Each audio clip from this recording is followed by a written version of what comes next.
Money, money, money, brighter than sunshine and sweeter than honey.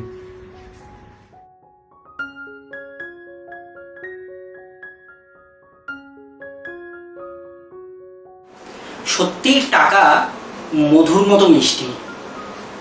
এই যে আপনি আজকে এই অনুষ্ঠানটা দেখছেন বা আজকে এই ভিডিওটা দেখছেন, আপনিও প্রত্যেকদিন সকাল থেকে রাত পর্যন্ত ছুটছেন দুটো টাকা রোজগারের জন্য। আমিও এই যে ভিডিওটা বানাচ্ছি দুটো টাকা রোজগারের জন্যই বানাচ্ছি। অর্থাৎ আমাদের জীবনে যেটা প্রধান এবং যেটা কিনা সমস্ত কিছুর মূলে রয়েছে সেটা হলো টাকা। যদিও সে কোন কালে রামকৃষ্ণ পরমহংসদেব বলে গিয়েছিলেন যে টাকা মাটি, মাটি টাকা, কথাটা কিন্তু আজকের দিনে বাস্তবিক পক্ষে তেমনভাবে না খাটলেও আবার আরেকদিকে কিন্তু কথাটা এখন খুবই প্রযোজ্য। অর্থাৎ টাকা দিয়ে আপনি এখন মাটি কিনতে পারেন। এই টাকার জন্যেই ঘটে যাচ্ছে একের পর এক ঘটনা। এই ধরুন এক দেশের সঙ্গে আরেক দেশের সম্পর্ক টাকার জন্যেই কখনো ভালো হচ্ছে, আবার কখনো তার খারাপ হচ্ছে। কেন ভালো হচ্ছে খারাপ হচ্ছে বলছি, তার পেছনে একটা কারণ রয়েছে। ধরুন যে দেশ খুব শক্তিশালী, যার কাছে অর্থনৈতিক, যে দেশ অর্থনৈতিকভাবে খুব সবল, খুব শক্তিশালী, এই ধরুন আমেরিকার কথা যদি বলি বা চীনের কথা যদি বলি বা রাশিয়ার কথা যদি বলি, প্রত্যেক ক্ষেত্রেই একই বিষয়, তারা শক্তিশালী কারণ তাদের কাছে টাকা রয়েছে। অন্যদিকে এখনকার সিচুয়েশন অনুসারে যদি ধরা হয়, ভারত একটা ভালো জায়গায় পৌঁছচ্ছে, অর্থাৎ অর্থনৈতিকভাবে ভালো জায়গায় পৌঁছচ্ছে বলে বর্তমান যে সরকার তারা দাবি করছে, তাই ভারতকে গুরুত্ব দেওয়া হচ্ছে অনেক ক্ষেত্রেই। কারণ অর্থনৈতিকভাবে অনেক বেশি স্বাবলম্বী হওয়ার পথে ভারত। তাই ওই আবার ঘুরে ফিরে একই কথা যে টাকা কিন্তু গুরুত্বপূর্ণ। আজকে আপনাদেরকে টাকা নিয়ে একটা মজার ঘটনা বলবো। এই দেশের বুকেই হয়েছে সেই ঘটনা, যা আপনাদের অনেকেই জানেন না বা এই ইতিহাস আপনারা অনেকেই হয়তো শোনেননি। সেই টাকা নিয়ে সেই ইতিহাসটা আজকে আপনাদের সামনে রাখবো। নমস্কার, আমি অনিরুদ্ধ। এই বছর কয়েক আগের ঘটনাই বলছি। 2016 সালের নভেম্বর মাসে হঠাৎই একদিন রাত্রিবেলায় প্রধানমন্ত্রী নরেন্দ্র মোদী ঘোষণা করলেন যে দেশ জুড়ে ডিমনিটাইজেশন করা হচ্ছে। তো এর মূল কারণটা কি না, তিনি কি জন্য এই ডিমনিটাইজেশন বা নোটবন্দি করতে চলেছিলেন, তার কারণ হলো গিয়ে যে দেশ জুড়ে নাকি কালো টাকার পরিমাণ এতটাই বেড়ে গেছে যে সেই কালো টাকা উদ্ধারের জন্য এই ডিমনিটাইজেশন করার প্রয়োজনীয়তা এসেছে। এক্ষেত্রে গোটা দেশ জুড়ে যে টাকার ফ্লো রয়েছে, অর্থাৎ যে টাকা রয়েছে, বিশেষ করে বড় নোটগুলো রয়েছে, অর্থাৎ 500 এবং 1000 টাকার নোট যে তৎকালীন সময়ে যেটা প্রচলন ছিল বা যেটা চলছিল আর কি বাজারে, সেই নোটকে রাতারাতি সম্পূর্ণ বাজার থেকে তুলে নেওয়া এবং তার পরিবর্তে নতুন নোট আবার বাজারে ছাড়া। নতুন নোট বলতে সেক্ষেত্রে নতুন ডিনোমিনেশনের নোট, মানে নতুন নোট বলতে সেখানে 500 বা 1000 টাকার নোট আবার নতুন ভাবে ছেপে সেখানে বাজারে আসছে এমনটা নয়। নতুন ডিনোমিনেশনের নোট সেটা বাজারে ছাড়া হলো এবং অর্থনীতিকে স্টেবল করার জন্য সেই সময় রাতারাতি 2000 টাকার নোট বাজারে আনা হলো। চারিদিকে হই হই পড়ে গিয়েছিল সেই সময়। লোকের লাইন দিয়ে তাদের কাছে সেই পুরোনো টাকার যে সংস্থান ছিল, কারোর কাছে হয়তো 10,000 টাকা, কারোর কাছে 20,000 টাকা, কারোর কাছে তার থেকেও বেশি। আবার অনেক ক্ষেত্রে সেই সময় খুব মজার কিছু ঘটনাও ঘটেছিল যে বাড়ির যারা গৃহিণী রয়েছে তারা অনেক সময় এদিক ওদিক করে, মানে ধরুন আপনার পকেট আমার পকেট থেকে টাকা নিয়ে আলমারির এই কোনায় সেই কোনায় কখনো চশমার খাপে ভরে রেখেছিল, সেই টাকাও সেই সময় বেরিয়ে এসেছিল। কারণ সেগুলো এক্সচেঞ্জ করে নতুন নোটে পরিবর্তন করা বা সেগুলো ব্যাংকে গিয়ে জমা দেওয়ার প্রয়োজন পড়েছিল বলা চলে। তো সেই ডিমনিটাইজেশনের সময় বাজারে যেটা বললাম যে 2000 টাকার নোট ইন্ট্রোডিউস হয়। মানুষ তখন এই 2000 টাকার নোট নিয়ে রীতিমতো হিমশিম খায়। কারণ তাদের মনে হচ্ছে যে এত বড় টাকার নোট, অর্থাৎ 2000 টাকার নোট, সেটা বাজারে আজকে ধরুন 10 টাকার জিনিস কিনতে যাবে কেউ, বা বলা যায় যে 50 টাকার জিনিস কিনতে যাবে, সেই 2000 টাকার নোট নিয়ে বারংবার তারা গিয়ে বিপদে পড়ে। কেননা খুচরো করা যাচ্ছে না, সেখানে বিভিন্নভাবে তাদেরকে হেনস্থা করা হচ্ছে এই বড় নোটের কারণে। যদিও পরবর্তী সময় সেই নোট বাধ্য হয়ে আবার রিটার্ন নিয়ে নিতে হয় আরবিআইকে। তো এ গেল হলো গিয়ে সেই সময়কার ঘটনা। তো এবার প্রশ্ন হলো যে 2000 টাকার নোট যখন বাইরে আসে বা বাজারে যখন আসে, তখন এটা নিয়ে একটা হইচই পড়ে যে এত বড় টাকার নোট ভারতের মাটিতে এর আগে কোনোদিন কেউ দেখেনি। কিন্তু এই তথ্যটা সম্পূর্ণ ভুল। ভারতের মাটিতে 2000 টাকার নোট সব থেকে বড় ডিনোমিনেশন ছিল না। সব থেকে বড় ডিনোমিনেশনের নোট যদি ভারতের মাটিতে বলা হয় তা ছিল 5 এবং 10,000 টাকার নোট। কথাটা শুনে কিছুটা চমকে গেলেন, ভাবলেন যে এসব আবার কি বলছে, আজগুবি গল্প, কোথা থেকে আসলো, এমন কথা তো কোনোদিন শোনাই যায়নি 5 বা 10,000 টাকার নোটের কথা। কিন্তু ছিল। কবে ছিল? স্বাধীনতার আগে। যদিও স্বাধীনতার পরেও আবার সেটাকে ফিরিয়ে আনা হয়েছিল, কিন্তু মূলত স্বাধীনতার আগে এই 5 বা 10,000 টাকার নোট আমাদের ভারতের মাটিতে ছিল। কারা এনেছিল? তৎকালীন ব্রিটিশ সরকার। ছাপতো কারা? Reserve bank of India. সেই সময় ভারতের অন্যান্য কোথাও নয়, কলকাতার মাটিতেই, কলকাতায় যে মিন্ট রয়েছে অর্থাৎ যে টাকশাল আছে, সেখানেই ছাপা হতো এই 5 এবং 10,000 টাকার নোট। মূলত ব্যবসা বাণিজ্য মানে বড় আকারে যে লেনদেনগুলো হয় ব্যবসার ক্ষেত্রে, সেগুলো করার জন্যই এই টাকা ছাপানো হতো। মানে ছোটখাটো সাধারণ আমার আপনার মতন 2-5-10 টাকার জিনিস কেনার জন্য সেটা ব্যবহার হতো না, বড় বড় লেনদেনগুলোর জন্য ব্যবহার হতো। তো এই টাকা রীতিমতো যারা আর কি তৎকালীন সময় যারা পয়সাওয়ালা বা বনেদি বা বলা চলে যারা বিত্তশালী, তাদের কাজে অনেক বেশি সেটা প্রয়োজন ছিল। কিন্তু সমস্যা দেখা দিল এই টাকার। এবং সব থেকে বড় কথা হলো গিয়ে যে সেই সময় মানে এই সিকি আদুলি এগুলো সমস্ত এই বাজারে প্রচলিত থাকা সত্ত্বেও বা এগুলো চলা সত্ত্বেও সেই সময় সরকার কিন্তু পিছপা হয়নি এই বড় আকারে বা বড় ডিনোমিনেশনের নোট বাজারে আনতে।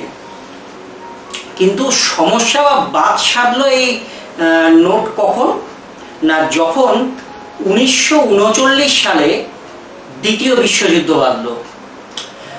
বিশ্বযুদ্ধের সময় একদল কালোবাজারি তারা কি করলো না, যেহেতু বড় এটা মানে ভারতের ক্ষেত্রে এই 2016 সালের যে ঘটনা হয়েছিল অর্থাৎ ডিমনিটাইজেশনের যে ঘটনা হয়েছিল, তার আগে ওই 500 এবং 1000 টাকার নোট দিয়ে খুব সহজেই কালোবাজারি করা যেত।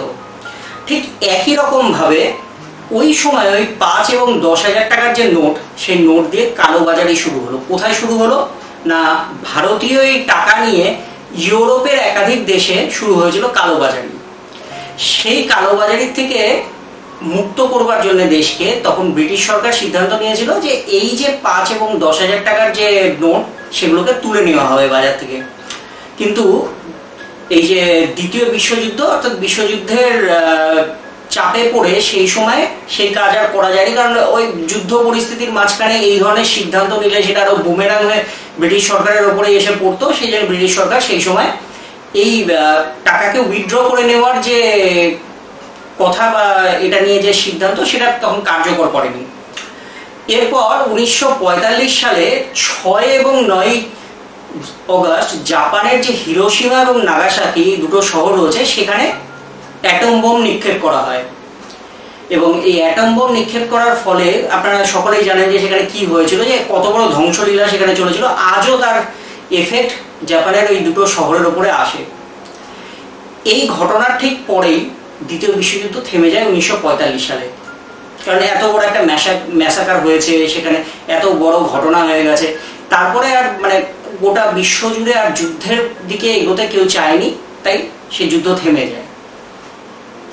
যুদ্ধ থামার ঠিক পরে পরে ব্রিটিশ সরকার কি করলো না, রাতারাতি এই 5 এবং 10,000 টাকার নোট বাজার থেকে তুলে নিল, কারণ ওই কালোবাজারি রুখতে। এরপর 1947 সাল ভারত স্বাধীন হলো। ভারতের বুকে নতুন আইন ব্যবস্থা থেকে শুরু করে অনেক কিছুই এলো। কিন্তু তখন ইনিশিয়ালি এই 5 বা 10,000 টাকার নোট আবার বাজারে ফিরিয়ে আনার কোনো পরিকল্পনা ছিল না। কিছুদিন পরে, বছর কয়েক বাদে 1954 সালে সেই 5 এবং 10,000 টাকার নোট আবারও সেই বড় ব্যবসার জন্য বাজারে ফিরিয়ে আনা হলো।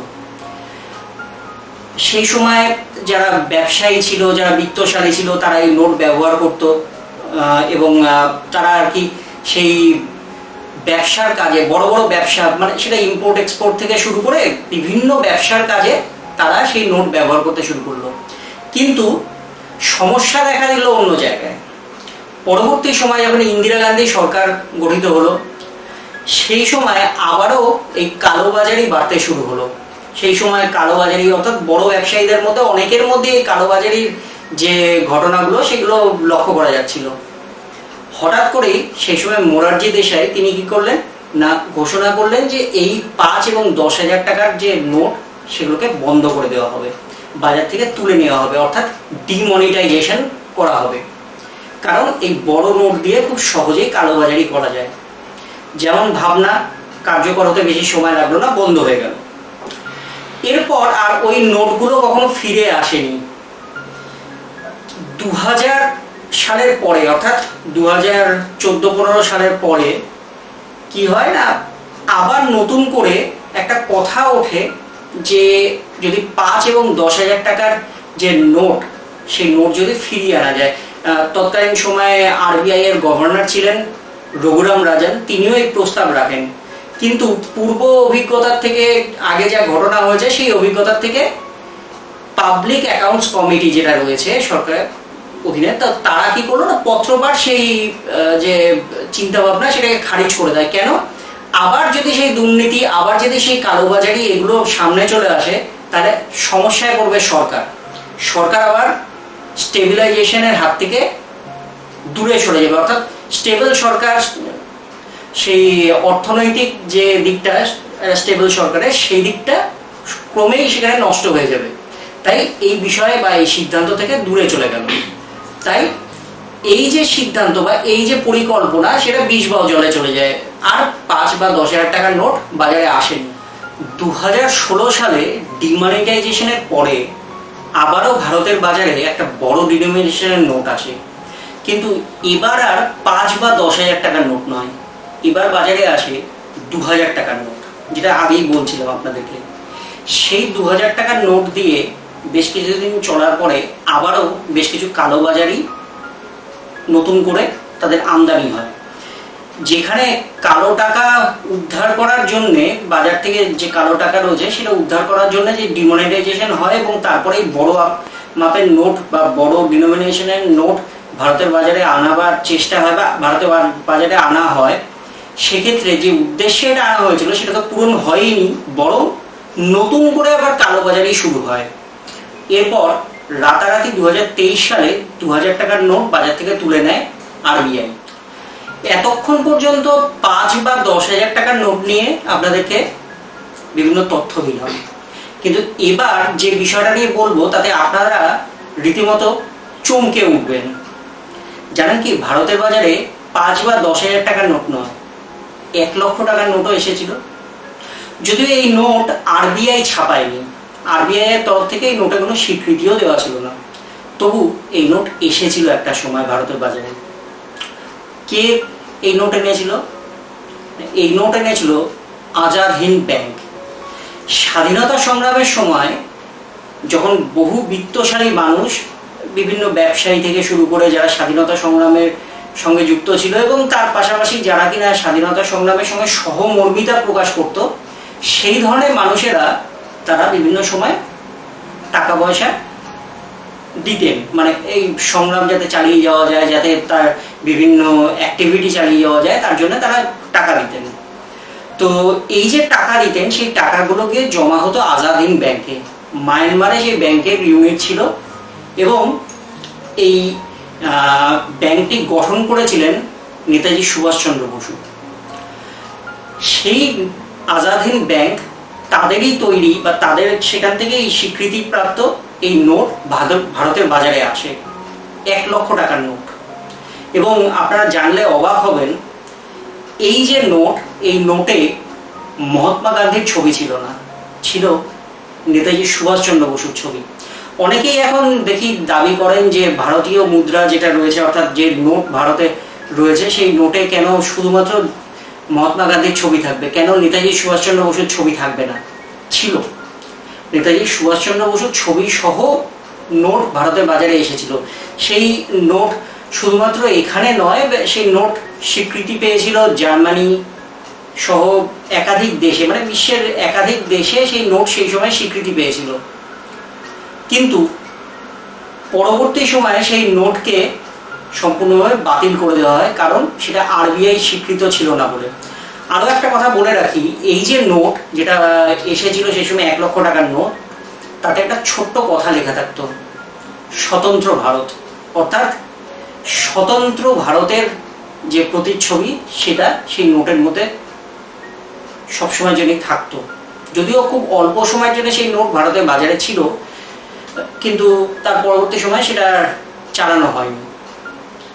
এই ধরনের আরও ভিডিও আপনাদের সামনে আমরা নিয়ে আসব, বিভিন্ন তথ্য সমৃদ্ধ ভিডিও, ইতিহাস সমৃদ্ধ ভিডিও আপনাদের কাছে নিয়ে আসব। কিন্তু তার আগে আপনারা সাবস্ক্রাইব করুন দি এজ ডিজিটাল চ্যানেলটি, আর সেই সঙ্গে পাশে থাকা বেল আইকনটিও ক্লিক করে দিন। ভালো থাকুন।